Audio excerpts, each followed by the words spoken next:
বন্ধুসকল, ফাইনেলি আজি মোৰ ব্লুটুথ মাইকে কাম কৰা হ'ল। একমাহ আগতেই কিনিছিলোঁ ব্লুটুথ মাইকটো, কিন্তু কেনেকৈ ইনষ্টল কৰে, কেনেকৈ ইউজ কৰে মই জনা নাছিলোঁ। আজি গাঁৱৰ সম্পৰ্কীয় মামাৰ ল'ৰা এটা আহি ক'লে, যোৱা ৰাতি একচুৱেলি ক'লে, দাদা এনেকৈ ইউটিউব ভিডিঅ' চাই চাওকচোন কেনেকৈ ইউজ কৰে, ইনষ্টল কৰে, আপোনাৰতো হ'ব এক কাম কৰিব। তেতিয়া মই তাৰ কথা মতে ইউটিউব ভিডিঅ' এটা চালোঁ, কেনেকৈ ইনষ্টল কৰে, কি কথা। তাৰপিছত চাই শিকিলোঁ। যোৱা ৰাতি এটা ভিডিঅ' বনাইছিলোঁ, কিন্তু ভিডিঅ'টো কপি আছিলে বাবে মই সেই ভিডিঅ'টো আপলোড দিলোঁ। আজি এই ভিডিঅ'টো আপলোড দিম। একচুৱেলি ইয়াৰ বাহিৰেও দুটা ইণ্টাৰেষ্টিং ঘটনা আছে আপোনালোকক জনাবলৈ। এটা হ'ল আমাৰ মাননীয় শিক্ষামন্ত্ৰী ডক্টৰ ৰণোজ পেগু।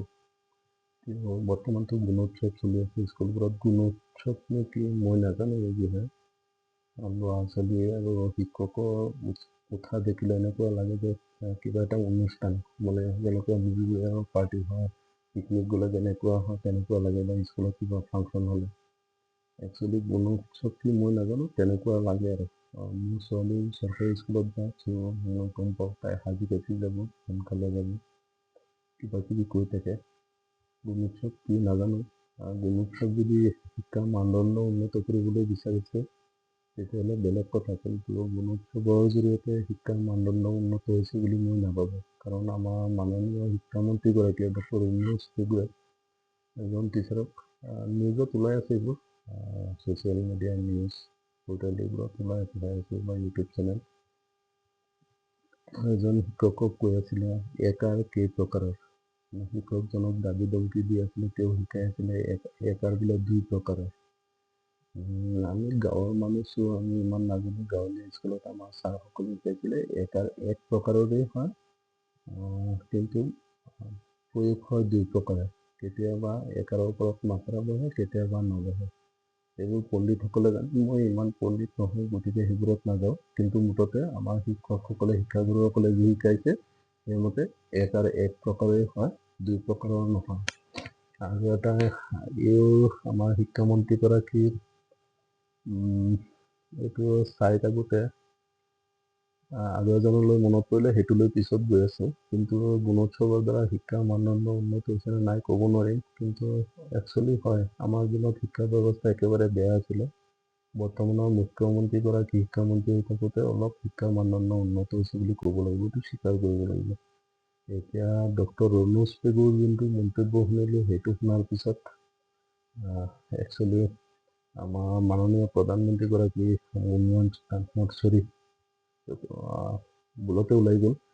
নৰেন্দ্ৰ মোদীৰ কথা লৈ মনত পৰিলে, তেওঁ এবাৰ কৈ আছিল ইলেকশ্যনৰ আগত, যোৱা লোকসভা ইলেকশ্যনৰ আগত, তেওঁ বোলে বায়'লজিকেল নহয়, মানে তেওঁৰ কোনো পিতৃ মাতৃৰ জৰিয়তে তেওঁ জন্ম হোৱা নাই, তেওঁ ডাইৰেক্ট স্বৰ্গৰ পৰা আহিছে, তেনেকুৱাই আৰু। তেওঁতো আৰু কেইবাটাও মন্তব্য আছে, বক্তব্য আছে, যোনবোৰ বাস্তৱৰ লগত কোনো লিংক নাই। একচুৱেলি হৈছে কি, যদি ঘৰৰ মুৰব্বী আধা পাগল হয়, তেতিয়া পৰিয়ালৰ মেক্সিমামেই পাগল হৈ যাব। কাৰণ মুৰব্বীজনৰ অতপালি কিমান পৰিয়ালৰ মানুহে সহ্য কৰিব। তেনেকুৱাই হৈছে আৰু। আমি সৰুৰে পৰা যি দেখিছোঁ, যি শিকিছোঁ, তাকেইতো ডাঙৰ হৈ কৰিম। আমি এতিয়া যি কৰোঁ, আমাৰ ল'ৰা ছোৱালীয়ে চাব, দেখিব, শিকিব। একচুৱেলি এই ভিডিঅ'টো বনোৱাৰ উদ্দেশ্য এইটো নহয় তেওঁলোকক বদনাম কৰা। একচুৱেলি এই ভিডিঅ'টো বনাই আছোঁ মই মোৰ ব্লুটুথ মাইকটো চেক কৰিবলৈ। মোৰ ব্লুটুথ মাইক একচুৱেলি কাম কৰি আছে নে নাই নাজানো,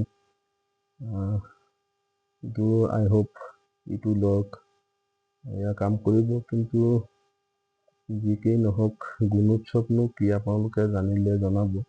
আৰু গুণোৎসৱৰ লগত আৰু এটা ইণ্টাৰেষ্টিং কাহিনী হ'ল, ইউটিউবত চাই আছিলোঁ, গুণোৎসৱ চলি থকাৰ মাজতে বোলে যদি শিক্ষাৰ মানদণ্ড উন্নত কৰিব বিচাৰিছে, তেতিয়াহ'লে অতি বেয়াকৈ ক'ব লাগিব যে গুণোৎসৱ চলি থকাৰ মাজত এখন বিদ্যালয়ৰ উদ্যোগ কৰি শিক্ষকক মাৰধৰ কৰিছে। তাৰপিছত পুলিচ আহিব লগা হ'ল, নামনি অসমৰ ঘটনা। পুলিচ আহি তেওঁলোকক লগত লৈ যাব লগা হ'ল থানালৈ, কাষ্টডিত ল'ব লগা হ'ল। অতি লাজৰ কথা।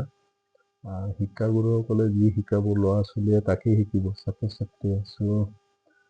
বিদ্যালয় চলি থকা অৱস্থাত এজন বিদ্যালয়ৰ মুৰব্বীয়ে তেওঁৰ সহকৰ্মীসকলক মাৰধৰ কৰা কিমান দূৰ যুক্তিসংগত নাজানো, আৰু গুণোৎসৱ পালন কৰাটো কিমান দূৰ যুক্তিসংগত আছে নাজানো। আজিকালিতো যোৱা 14-15 বছৰ 12-13 বছৰ ধৰি ভাৰতত তেনেকুৱা কিছুমান ঘটনা হৈ আছে বা কিছুমান উৎসৱ পালন হৈ আছে যোনবোৰ আমি শুনাও নাই কেতিয়াও, আৰু পালন হ'ব নালাগে একচুৱেলি।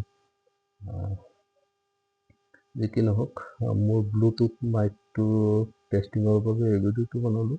ধন্যবাদ।